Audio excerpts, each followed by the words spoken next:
Hello, how are you? Hope you're well. Okay, here we go. The end of the last chapter, Katniss had worked out that Peter Mellark has a plan and he's being very clever, and that she feels that it means that kind Peter Mellark, the boy who gave her the bread, is fighting hard to kill her. Okay, chapter 5. Rip! I grip my teeth as Venia, a woman with aqua hair and gold tattoos above her eyebrows, yanks a strip of fabric from my leg, tearing out the hair beneath it. "Sorry," she pipes in her silly capital accent. "You're just so hairy." Why do these people speak in such a high pitch? Why do their jaws barely open when they talk? Why do the ends of their sentences go up as if they're asking a question? Odd vowels, clipped words, and always a hiss on the letter S. No wonder it's impossible not to mimic them. I don't know whether I'm going to be able to mimic the way they talk, okay, just to warn you. Venia makes what's supposed to be a sympathetic face. Good news, though. This is the last one. Ready? I get a grip on the edges of the table I'm seated on and nod. The final swathe of my leg hair is uprooted in a painful jerk. I've been in the remake centre for more than 3 hours and I still haven't met my stylist. Apparently he has no interest in seeing me until Venia and the other members of my prep team have addressed some obvious problems. This has included scrubbing down my body with a gritty foam that has removed not only dirt, but at least 3 layers of skin, turning my nails into uniform shapes, and primarily ridding my body of hair. My legs, arms, torso, underarms, and parts of my eyebrows have been ripped off been stripped of the stuff, leaving me like a plucked bird ready for roasting. I don't like it. My skin feels sore and tingly and intensely vulnerable. But I've kept my side of the bargain with Haymitch, and no objection has crossed my lips. "You're doing very well," says some guy named Flavius. He gives his orange corkscrew locks a shake and applies a fresh coat of purple lipstick to his mouth. "If there's one thing we can't stand, it's a whiner. Grease her down."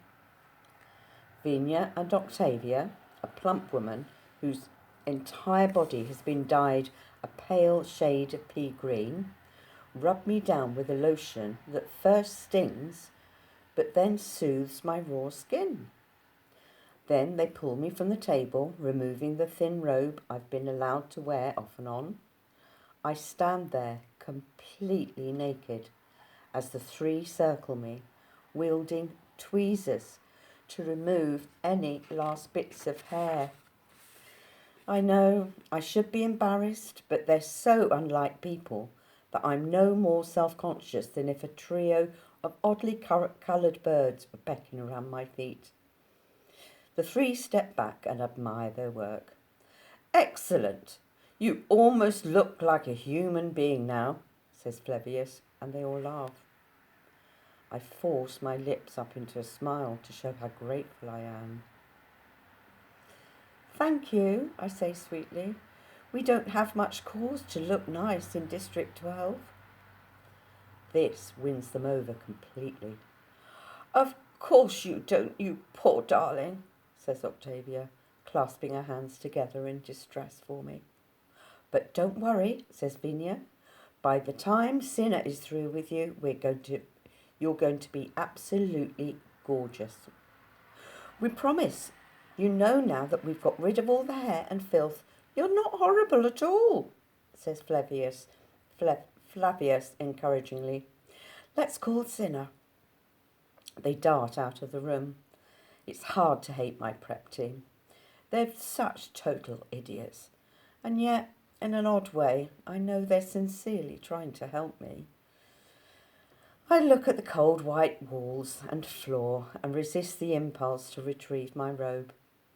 But this sinner, my stylist, will surely make me remove it at once. Instead, my hands go to my hairdo, the one area of my body my prep team have been told to leave alone. My fingers stroke the silky braids my mother so carefully arranged. My mother. I left her blue dress and shoes on the floor of my train car, never thinking about retrieving them, of trying to hold on to a piece of her home. Now I wish I had. The door opens and a young man, who must be Cinna, enters. I'm taken aback by how normal he looks. Most of the stylists that interview on television are so dyed, stenciled and surgically altered, they are grotesque. But Cinna's close-cropped hair appears to be its natural shade of brown. He's in a simple black shirt and trousers. The only concession to self-alteration seems to be metallic gold eyeliner that has been applied with a light hand.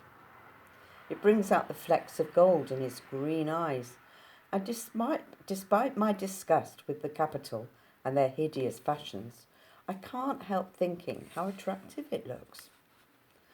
"Hello, Katniss. I'm Cinna, your stylist," he says in a quiet voice, somewhat lacking in the capital's affectations.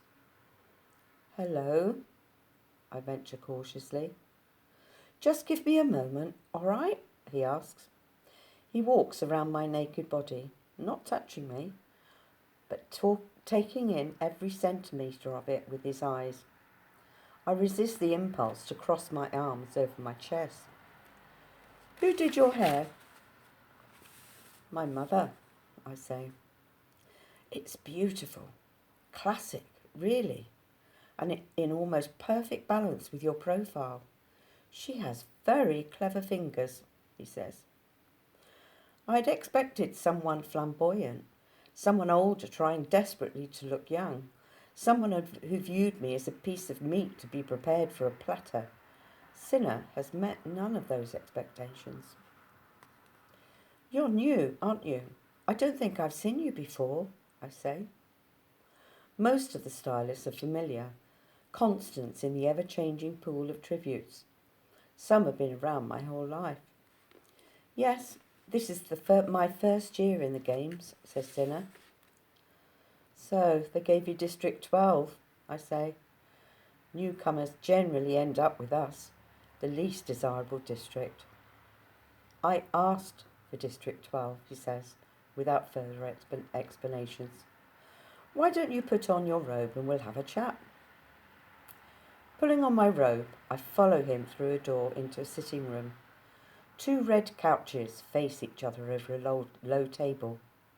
3 walls are blank. The 4th is entirely glass, providing window to the city. I can see by the light that it must be around noon, although the sunny sky has turned overcast. Cinna invites me to sit on one of the couches and takes his place across from me.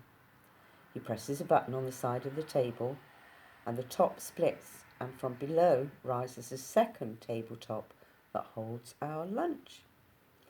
Chicken and chunks of oranges cooked in a creamy sauce, laid on a bed of pearly white grain, tiny green peas and onions, rolls shaped like flowers, and for dessert a pudding the colour of honey. I try to imagine assembling this meal myself back home.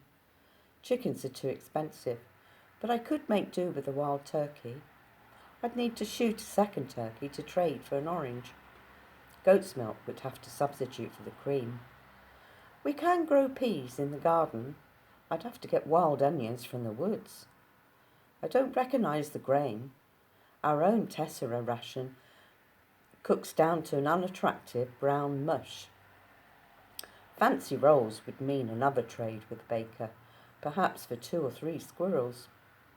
As for the pudding, I can't even guess what's in it. Days of hunting and gathering for this one meal, and even then it would be a poor substitute for the capital version. What must it be like, I wonder, to live in a world where food appears at the press of a button? How would I spend the hours I now commit to combing the woods for sustenance if it was so easy to come by?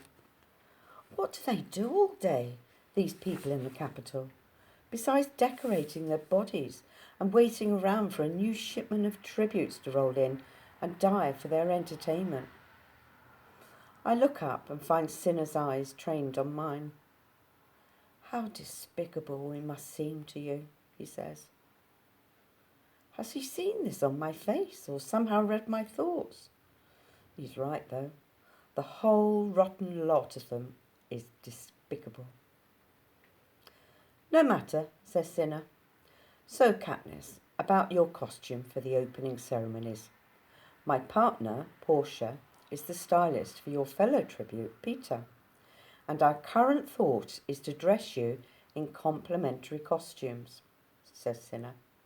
As you know, it's customary to reflect the flavour of the district. For the opening ceremonies, you're supposed to wear something that suggests your district's principal industry. District 11, agriculture. District 4 is fishing. District 3 is factories. This means that coming from District 12, Peeta and I will be in some kind of coal miner's get-up. Since the baggy miners' jumpsuits are not particularly becoming, our tributes usually end up in skimpy outfits and hats with headlamps. One year, our tributes were stark naked and covered in black powder to represent coal dust. It's always dreadful and does nothing to win favour with the crowd. I prepare myself for the worst. So, I'll be in a coal miner's outfit? I asked, hoping it won't be indecent. Not exactly. You see, Portia and I think that coal miner thing's very overdone. No one will remember you in that. And we both see it as our job to make the District 12 tributes unforgettable, says Cinna. I'll be naked for sure, I think. So, rather than focus on the coal mining itself, we're going to focus on the coal, says Cinna. Naked and covered in black dust, I think. And what do we do with coal? We burn it, says Cinna. You're not afraid of fire, are you, Katniss? He sees my expression and grins. A few hours later, I am dressed in what will either be the most sensational or the deadliest costume in the opening ceremonies. I am in a simple black unitard that covers me from ankle to neck. Shiny leather boots laced up to my knees, but it's the flattering cape made of streams of orange, yellow and red and the matching headpiece that defines this costume. Cinna plans to set them on fire just before our chariot rolls into the streets. It's not real flame, of course, just a little synthetic fire Portia and I came up with. You'll be perfectly safe, he says. But I'm not convinced I won't be perfectly barbecued by the time we reach the city centre. My face is relatively clear of makeup now, just a bit of highlighting here and there. My hair has been brushed out and then braided down my back in my usual style. I want the audience to recognise you when you're in the arena, says Cinna dreamily.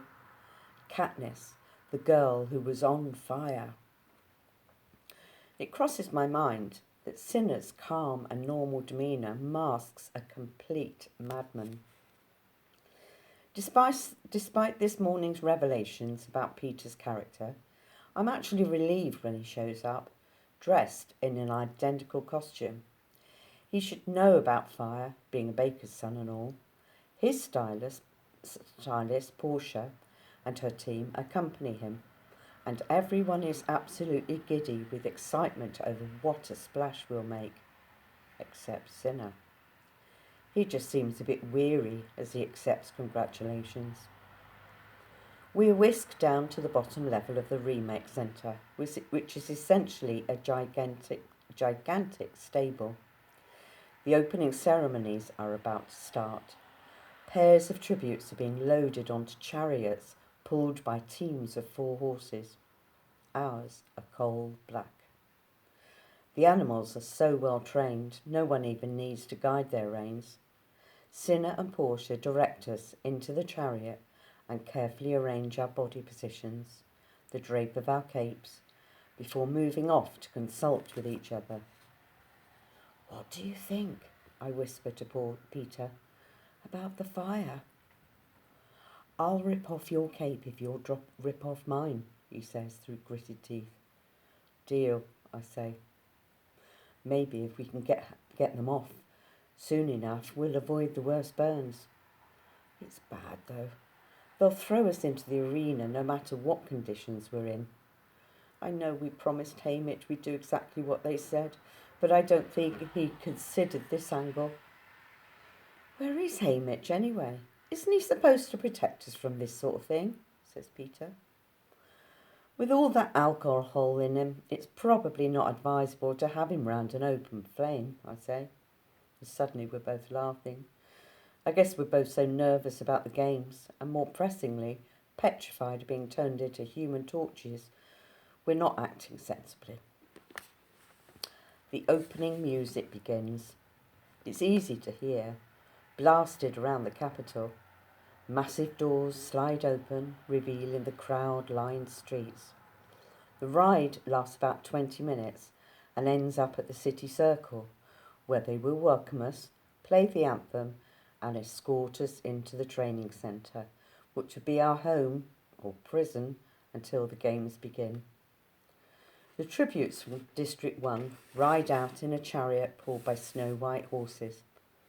They look so beautiful, spray-painted silver in tasteful tunics, glittering with jewels. District 1 makes luxury items for the capital. You can hear the roar of the crowd. They're always favourites. District 2 gets into position to follow them. In no time at all, we are approaching the door, and I can see that between the overcast sky and evening hour, the light is turning grey.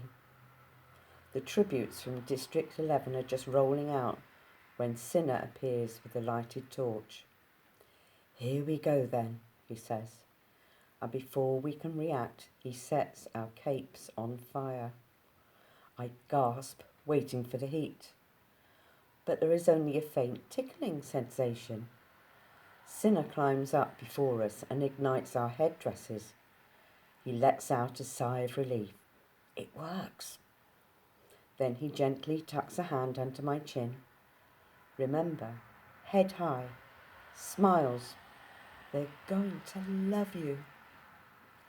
Cinna jumps off the chariot and has one last idea. He shouts something up to us, but the music drowns him out. He shouts again and gestures. "What's he saying?" I ask Peter. For the first time I look at him and realise that ablaze with the fake flames, he is dazzling. And I must be too. "I think he said for us to hold hands," says Peter. He grabs my right hand in his left, and we look to Cinna for confirmation. He nods and gives a thumbs up. And that's the last thing I see before we enter the city. The crowd's initial alarm at our appearance quickly changes to cheers and shouts of "District 12!" Every head is turned our way, pulling the focus from the 3 chariots ahead of us. At first I'm frozen, but then I catch sight of us on a large television screen, and I'm floored by how breathtaking we look. In the deepening twilight, the firelight illuminates our faces. We seem to be leaving a trail of fire off the flowing capes. Cinna was right about the minimal makeup. We both look more attractive, but utterly recognisable. "Remember, heads high, smiles, they're going to love you." I hear Cinna's voice in my head. I lift my chin a bit higher, put on my most winning smile, and wave with my free hand. I'm glad now I have Peter to clutch for balance. He is so steady, solid as a rock. As I gain confidence, I actually blow a few kisses to the crowd. The people of the capital are going nuts, showering us with flowers, shouting our names, our first names, which they have bothered to find on the programme. The pounding music, the cheers, the admiration work their way into my blood, and I can't suppress my excitement. Cinna has given me a great advantage. No one will forget me. Not my look, not my name. Katniss, the girl who was on fire. For the first time, I feel a flicker of hope rising in me. Surely there must be one sponsor willing to take me on, and with a little extra help, some food, the right weapon, why should I count myself out of the games? Someone throws me a red rose. I catch it, give it a delicate sniff, and blow a kiss back in the general direction of the giver. 100 hands reach up to catch my kiss, as if it were a real and tangible thing. Katniss! Katniss! I can hear my name being called from all sides. Everyone wants my kisses. It's not until we enter the city circle that I realise I must have completely stopped the circulation in Peter's hand. That's how tightly I've been holding it. I look down at our linked fingers as I loosen my grasp, but he regains his grip on me. No, don't let go of me, he says. The firelight flickers off his blue eyes. Please, I might fall out of this thing. Okay, I say. So I keep holding on, but I can't help feeling strange about the way Cinna has linked us together. It's not really fair to present us as a team and then lock us into the arena to kill each other. The 12 chariots fill the loop of the city circle. On the buildings that surround the circle, every window is packed with the most prestigious citizens of the capital. Our horses pull our chariot right up to President Snow's mansion, and we come to a halt. The music ends with a flourish. The president, a small, thin man with a paper white hair, gives the official welcome from a balcony above us. It's traditional to cut away to the faces of the tributes during the speech, but I can see on the screen that we are getting way more than our share of airtime. The darker it becomes, the more difficult it is to take your eyes off our flickering.